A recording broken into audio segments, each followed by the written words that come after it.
Many times my state has been the problem. I love it. It's where I want to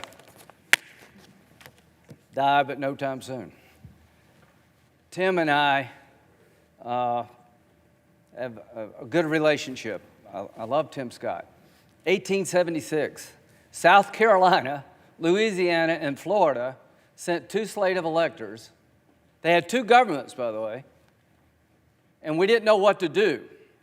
Why did South Carolina, Florida, and Louisiana do it? To hold the country hostage to end Reconstruction.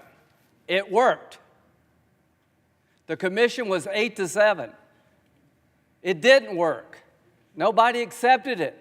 The way it ended is when Hayes did a deal with these three states. You give me the electors, I'll kick the Union Army out. The rest is history. It led to Jim Crow. If you're looking for historical guidance, this is not the one to pick.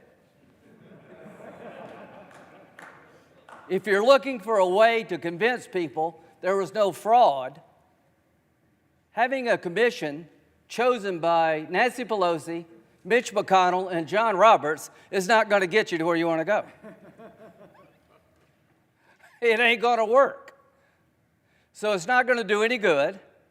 It's going to delay, and it gives credibility to a dark chapter of our history. That's why I'm not with you. But I will fight to my death for you. You're able to object. You're not doing anything wrong.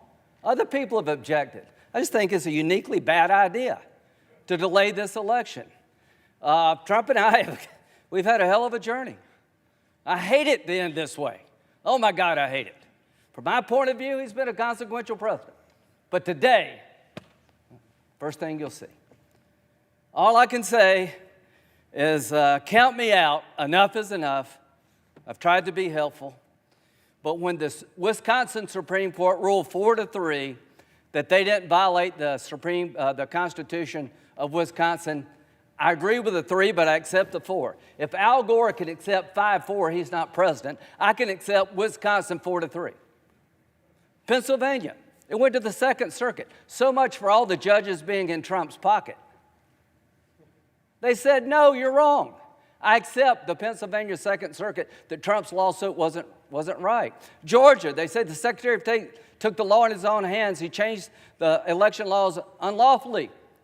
A federal judge said, no, I accept the federal judge even though I don't agree with it. Fraud.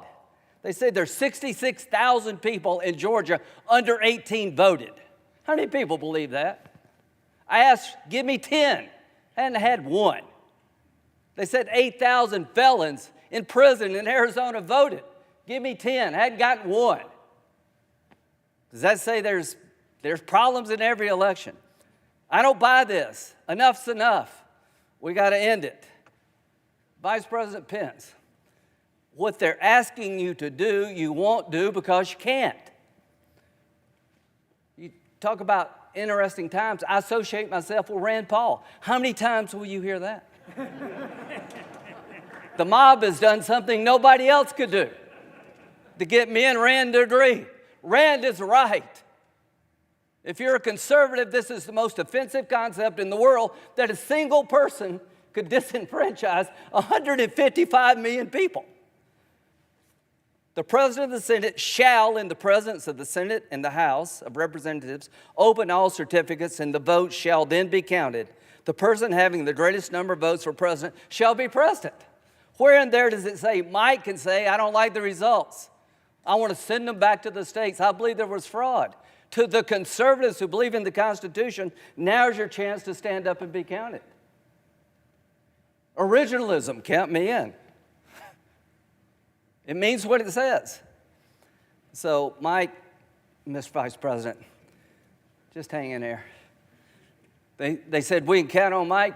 All of us can count on the Vice President. You're going to do the right thing. You're going to do the constitutional thing.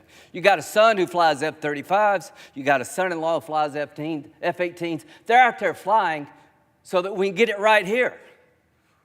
There are people dying, to my good friend from Illinois, to make sure we have a chance to argue among ourselves, and when it's over, it is over. It is over.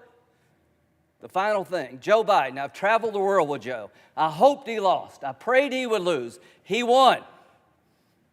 He's the legitimate president of the United States.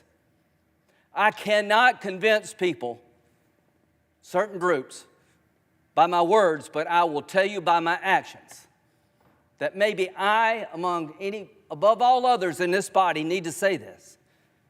Joe Biden and Kamala Harris are lawfully elected and will become the president and the vice president of the United States on January the 20th.